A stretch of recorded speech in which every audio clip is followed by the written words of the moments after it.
अगर आप एसी लगाने जा रहे हैं तो एसी लगाने से पहले आपको ये जानना जरूरी है कि एसी लगाने के बाद जो एक इलेक्ट्रिसिटी बिल बन के आएगा वो कितना बिल बन के आएगा, मतलब कितना यूनिट जो है खपत होने वाला है एसी लगाने के बाद। यहाँ पे अगर इलेक्ट्रिसिटी की बात करेंगे आप तो नॉर्मल जैसे कि देखिए यहाँ पे क्या था कि हम एसी जब यूज़ नहीं कर रहे हैं घर में ठंडी के समय में, तो यहाँ पे जो बिल बन के आ रहा है लगभग 12 रुपये, 13 रुपये, 15 रुपये, 10 रुपये, इस तरह से करके बिलिंग इसका निकल के आता है। हालांकि हमारे के घर में जो है ना इन्वर्टर भी है, तो इन्वर्टर जो है जाहिर सी बात है जब पावर कंजप्शन होगा ही नहीं, गर्मी में तो खैर चलिए हर चीज़ पंखा वगैरह सब चीज़ चलता है तो वो सब सारा चीज़ चलता है, तो उसके बाद इतना बिल बन के आता है।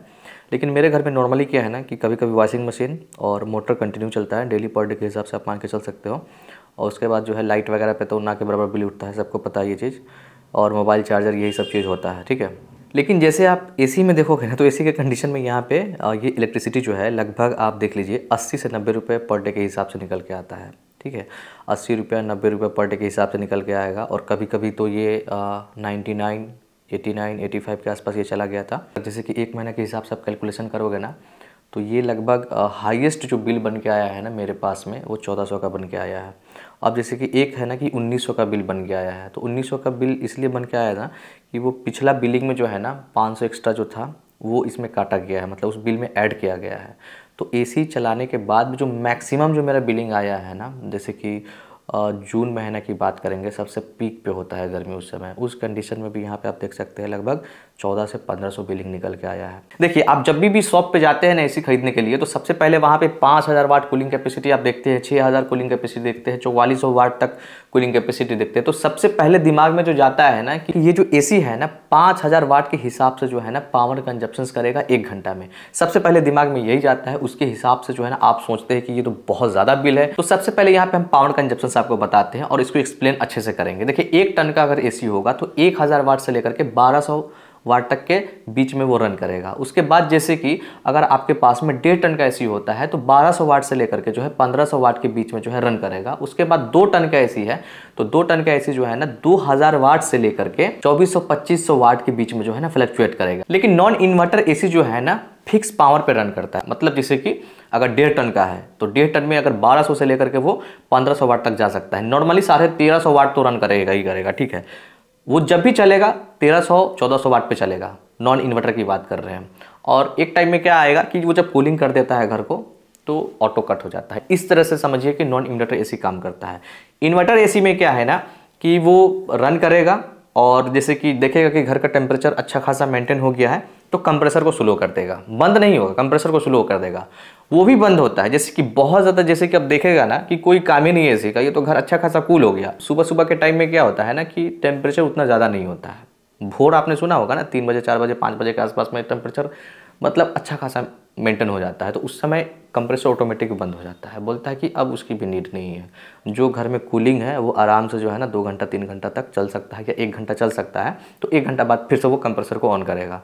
तो ऐसे काम करता है कि अगर आप एसी लेने जा रहे हैं ना तो सबसे पहले आप सोचेंगे कि 3 स्टार का एसी ले कि 5 स्टार का एसी ले, क्योंकि जितना ज़्यादा स्टार का हम एसी लेंगे उतना ज़्यादा जो है यहाँ पे कम बिजली का खपत होगा। तो ये बात सही है, लेकिन यहाँ पे माइनर इफेक्ट करता है ये चीज़, बहुत ज़्यादा इफेक्ट नहीं करता है। जैसे कि अगर आप मान लीजिए 3 स्टार का आप एसी लेते हैं ना तो वो जो बिजली कंज्यूम करेगा, और जो 5 स्टार का एसी लेते हैं 1.5 टन के हिसाब से बात कर रहे हैं, वो जो बिजली कंज्यूम करेगा, दोनों में जो है ना माइनर ही डिफरेंस रहता है, बहुत ज़्यादा डिफरेंस नहीं रहता है। सबसे बड़ा चीज़ ये है कि जैसे कि 3 स्टार का एसी जो है और 5 स्टार का जो एसी है, इसके बीच में जो प्राइस का फ्लक्चुएशन है ना वो बहुत ज़्यादा है। लगभग 12 से 15 हज़ार का फ्लक्चुएशन आपको देखने के लिए मिल जाएगा। अगर 3 स्टार का आप लेते हैं ना तो लगभग समझिए कि 35 से लेकर के 37 के बीच में मिल जाएगा। काफ़ी अच्छा क्वालिटी का आपको जो है ना एसी मिल जाएगा 3 स्टार में 1.5 टन में।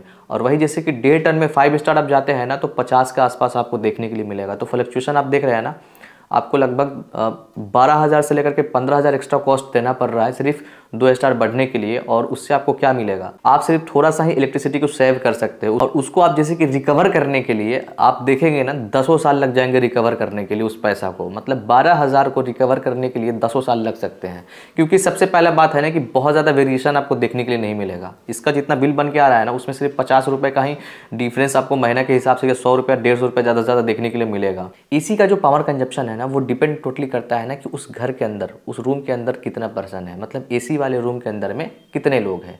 जैसे 1 लोग है तो बिजली कम उठेगा, 2 लोग हैं तो उससे ज़्यादा उठेगा, 3 लोग हैं तो उससे ज़्यादा उठेगा, 4 लोग हैं तो उससे ज़्यादा उठेगा, और बहुत ज़्यादा लोग हैं तो और ज़्यादा उठेगा। इस तरह से समझिए कि एसी का पावर कंजप्शन काम करता है। और एक कंडीशन ये भी है ना कि जैसे कि मान लीजिए आपका रूम एक ऐसा जगह है जहाँ पर जैसे कि धूप का जो लाइट है वो डायरेक्ट वॉल पे पड़ रहा है। उस कंडीशन में जो है ना नॉर्मल जैसे कि रूम के हिसाब से आप देखेंगे ना तो वो थोड़ा सा ज़्यादा पावर कंजप्शन करेगा, क्योंकि उस वाल को भी ठंडा करने के लिए एक्स्ट्रा पावर कंजप्शन कर सकता है। जैसे कि मेरे रूम का कंडीशन बता देते हैं। सबसे पहले मेरा जो रूम है कहीं से भी उसको एक्सटर्नल लाइट, मतलब जैसे कि वाल पर डायरेक्ट लाइट नहीं पड़ता है, लेकिन छत के ऊपर से जो है ना लाइट आता है, मतलब छत के ऊपर से लाइट उस पर डायरेक्ट हिट करता है। तो मेरे घर में जो AC यूज़ होता है नॉर्मली 15 घंटा तो एकदम आराम से आप मान के चलो, क्योंकि रात भर चलता है AC। और वो अगर टेम्परेचर की बात जैसे कि करेंगे तो हम लोग 24 डिग्री टेम्परेचर पे करके छोड़ देते हैं। 24 डिग्री टेम्परेचर पे जो है और रात भर AC चलता है। दिन की जैसे कि बात करेंगे तो दिन में थोड़ा बहुत कम कर दिया जाता है, जैसे कि 22 डिग्री कर दिया जाता है।